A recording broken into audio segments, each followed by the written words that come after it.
Welcome back everyone to Gacha Interact. Today we're going to be talking about a lot of new stuff that's come out recently, talking about new Xilonen stuff. There's been a few changes and some interesting stuff that I know Rift especially wants to talk about, but also there are some other things as well, especially with some new banner changes that are going to be kept in the future for 5.1. Now before we get any further, I do want to quickly jump in and talk about the whole situation that is going on right here. So Rift, on the other hand, basically we started Gacha Interact by not showing our faces at all. But over time, we felt that it was going to be more interactive in the name if we could actually show our faces and actually do something. So we got our entire setups and everything ready to go. The reason for me only personally showing the mask, I'm just going to put the rumors aside. No, I'm not scared of COVID. No, I don't only have one tooth. I don't know what other rumors there could or will be, but they're wrong, okay? I just purely wear a mask because personally for me, I just don't want to show my face on camera right now, but this is enough where you guys get to see me more. We don't really have to worry about background stupid gameplay of us, running with the same 12 characters in the Abyss over and over again. Or trying to make Rift build a bunch of 4 stars to then run through the Abyss and try the most crazy Dottore type, experimentations on the Abyss. So, with all of that out of the way though, let's go ahead and actually jump into some leaks and suspicions in the future. So, I think the biggest thing, obviously, that everybody's looking forward to Rift is looking at Xilonen and Chiori on one half, which that's an interesting banner, and on the other hand is Nahida and Hu Tao. Go ahead and take it away. What are you thinking so far about this one? Well, obviously, it's a geo-heavy banner on the first half, and it's very similar to Chiori's first run, where she had Ito run alongside her, so it was kind of very heavy on the geo, and we also saw Goro there alongside. So it was really pushing a lot of geo teams, and it turns out when Chiori released, there's actually a lot of teams that Chiori was pretty good in that wasn't tied to doing mono geo. And I think obviously the same thing could be said with Xilonen. If you know anything about Xilonen at this point, she's actually being encouraged to be used outside of Mono Geo. I don't think Mono Geo is going to be her best placement. She's basically a Geo version of Kazuha, implying that you actually want to use one of the core 4 elements so that you can crystallize and get some of her conversions with her source samples. It's really pushing for that. And if you're using a Mono Geo team, well, you can't get that. So you can see that in Xilonen. Chiori's going to be good for a lot of different teams, especially just kind of double Geo formats where you use double Geo, double Hydro, or double Pyro, whatever you're doing there. So with Xilonen and Chiori on one side together, I think that's a pretty interesting banner, and I think the weapon banner in turn, if this is how it's going to be in 5.1, that could be a pretty good weapon banner. We know both of those weapons are pretty good for their respective characters. Yeah, I totally agree. And looking at the first half, like you were talking about, kind of like Chiori's more, I think, for those geo-specific teams, a little bit more she likes those people that have, constructs so that she can give more constructs herself, so her geo constructs. And so that's more or less going to lean to probably other geo teammates. But Xilonen, like you were talking about, is the quote-unquote new Kazuha that everybody's talking about. So it's very interesting to see kind of what people would choose. I think Xilonen's going to have more pull probably at the end of the day. I think Chiori's cool. Sadly, I don't think that she has much to offer outside of what Xilonen can probably do just better. Maybe not necessarily she just might be the better pull at the end of the day. I don't think they're necessarily contending for anything. I think it's just Xilonen could just be the better supportive character for a lot of teams. And even with geo-specific teams, we don't really know with her kit so far, but from what I can see, she puts up 3 samplers, and those 3 samplers, one of them will change, one geo sampler will change to the corresponding element, but one it says will be geo. So, I mean, technically, could one of them stay as geo and give a geo resonance decrease as well? I'm not sure. Maybe that's copium, but either way, I think that's still great for a lot of other teams that she's going to be used in. But I think besides that, the second half's also pretty interesting because Nahida and Hu Tao's been a while since she's been on a banner. I figured she was going to be on a Chronicled Wish on Leeway or something. I did not expect her to be on a banner anytime soon. So I'm kind of interested or surprised maybe to see her on a banner again. Although she's a great DPS and a lot of people want her and are going to use her, as well as maybe possibly even getting staff for her or for Zhongli or something. I think it's pretty good. For me, it sucks because I want to get Xilonen, but I still have yet to get Nahida for my Alhaitham. So I'm also in a bit of a problem here as well. So my thoughts on Nahida and Hu Tao, if this is a possible banner. Staff of Homa, first off, let's talk about the weapons first for me. That's just where my brain keeps going. Staff of Homa is one of the better weapons to get. yes, people are going to bring up the argument of, well, it's only 66% crit damage, and now we have 88% crit damage weapons. While that may be true, Staff of Homa is still a very high contender for polearm users that scale on HP, just because it's increasing their HP and then also giving them attack based on their HP. It's just very powerful for an ability, and so even though it's a little bit less crit damage than your highest possible, it's still such a good weapon, especially if you're wanting to build Zhongli in the future. It's one of his better picks. Obviously, it's Hu Tao's best weapon, and that hasn't changed at all. So if Hu Tao does drop and you still want to get her weapon, Staff of Homa is still the number one to go for. The only drawback from the weapon banner is the fact that it would be Nahida's weapon, and Nahida really does not need her weapon. It's very good for her, and I have it, so I can testify that it's an amazing upgrade for her, but it's still far from necessary because Nahida is so good in and of herself. A lot of Nahida's value is in her kit at C0 without her weapon. So you really don't need her weapon. So if you're going to grab Nahida, which is a great pull, by the way, highly recommend, awesome for any Dendro team, the weapon banner you could probably leave off. Yeah, I totally agree. I think both sides of it, even Xilonen and Chiori, I don't feel like their weapons are too necessary, especially with a lot of the craftables and whatnot that we can get from Natlan. I feel like if you have Xilonen, you could just throw on that defense percent weapon as well. It's just another reason, considering her weapon's defense percent anyways. So, yeah, there's some other things. We've seen Citlali kit rumors, supposedly, which I'm not really sure how much we are going to believe this, but supposedly someone has brought up that her elemental skill will bring up an elemental shield, and then her burst is going to be able to hang a bunch of cryo off field. And when I was telling Riff this, I was just like, this is just Layla again. Another 4-star Layla. Like, I don't understand why they would do this, but there's that, I guess. Question mark, I guess. I'm not sure. We'll get to see Citlali probably in 5.2. I'm going to guess along with Chaska, so I guess we'll be waiting for that. It's definitely interesting. I mean, like you said, we already have Layla. There's also Diona, who can shield. It's kind of very similar, really. And then if you're not shielding, you still have healers like Mika, Charlotte. Like, there's a lot of sustain in the cryo 4-stars. And to get another kind of sustain type unit in a 4-star cryo is kind of... I don't want to say I don't know. Let's be honest. I'm kind of disappointed in that, if that's the case, because these are just speculations. What I'm wanting to see in Citlali, if we're just being, purely speculative, I want to see some potential damage, maybe even a DPS type unit, because really the only DPS type of cryo 4-star is Chongyun, and so that's been a long time ago. That's a leeway character.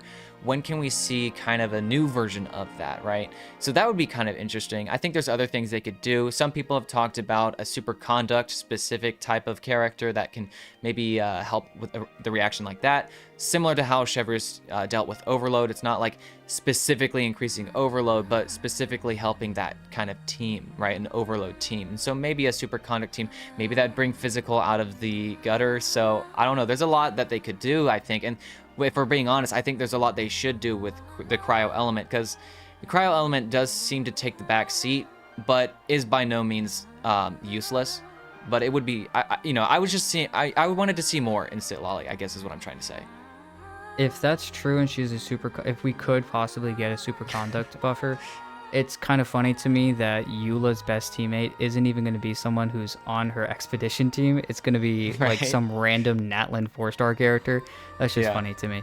All right, but anyways, I think the last thing we want to talk about are some Xilonen changes. I know a lot of people are probably looking forward to that as well. Really, with version 2, originally we didn't think there were any changes to her kit, but there have been a few things. There's an additional add-on to her passive talents, because most Natlan characters, I believe, have about 4 passive talents, and that's just because of their Night Soul point one that kind of gets thrown in and added in. I believe, though, Xilonen's 4th one is going to be basically whenever she triggers Night Soul Transmission, she'll regenerate 10 Phlogiston and increase the movement speed of characters in your party by 15% for 10 seconds. Could just be something overworld-ness and kind of helpful there. It's nothing really crazy, but I don't even think that's necessarily the biggest part of the kit change, to be honest with you. The biggest change that we've seen so far is through her burst. There's been no changes with her skill and her normal attack, which personally I'm very happy with, because if we saw any changes with that skill, with the elemental resistance decrease going up to 36% at level 10, I think I'd be mad. So I'm glad that they haven't touched that. It just means also that she's a very balanced character, and with already the hype that she has built around her as a very good character, it's nice to know that they're just kind of letting it be and not making her crash and burn. So hopefully they'll keep doing this in future versions as well. But the biggest thing that we noticed is through her burst change. So the only thing that's really different is two things. The additional beat damage that comes with her burst. If you don't know how her burst works, basically she'll put on a little stereo, that thing that everybody kind of focuses on, that huge stereo she pulls out. And at that point in time, based on the amount of source samples you'll have, she'll either heal or she over a period of time, or she's going to deal 2 huge hits of geo damage. And so it kind of just depends on what you do, whether or not you have more or less, I think, than 2 source samples. So at this point in time, or converted source samples. Right. So that's kind of the idea. The healing didn't change at all, but what did change was the additional beat damage, or those 2 extra big hits went from about 500 something percent of defense and spiked all the way up to 1200%. So it gave a little bit more damage. I think the devs kind of felt like maybe her burst was needed a little bit more. And then also her cooldown went from, I believe, 15 seconds to 5.1 seconds, which is very interesting at level 10. And also, as you go from level 1 to level 10, it actually increases the supposed cooldown. And then also the energy cost for this burst went from 60 seconds down to 15. So I know there's some extra special weird things, because why would a cooldown kind of increase as you increase the level of a burst? We've never had that happen before, or anything really with a skill or anything like that. We've never had a cooldown necessarily consistently change as you level. So, but I know Rift kind of has a different opinion on what this could actually mean. Yeah, so it like you said, it's very weird to think of like why a burst cooldown would, like you said, increase as you level it. Also, on top of that, okay, so that's number 1. On top of that, 5.1 is a very irregular number for a cooldown. Why isn't it just 5 seconds or 7.5, right? It's very irregular, so it just seems off. And so what I possibly, right, because this is all speculation, even these kit changes in the beta are all, very subject to change with the next versions. What I think they mean here possibly is, instead of cooldown, they're talking about some sort of duration. So if we go back to how the burst works, you're either healing or you're dealing those 2 extra hits of damage, right? So let's say you use it in the scenario that you start healing. She starts healing based on intervals. That's also scaling on her defense. These intervals is what I think they're talking about here when they're talking about this change in duration, possibly, where it says cooldown in the beta.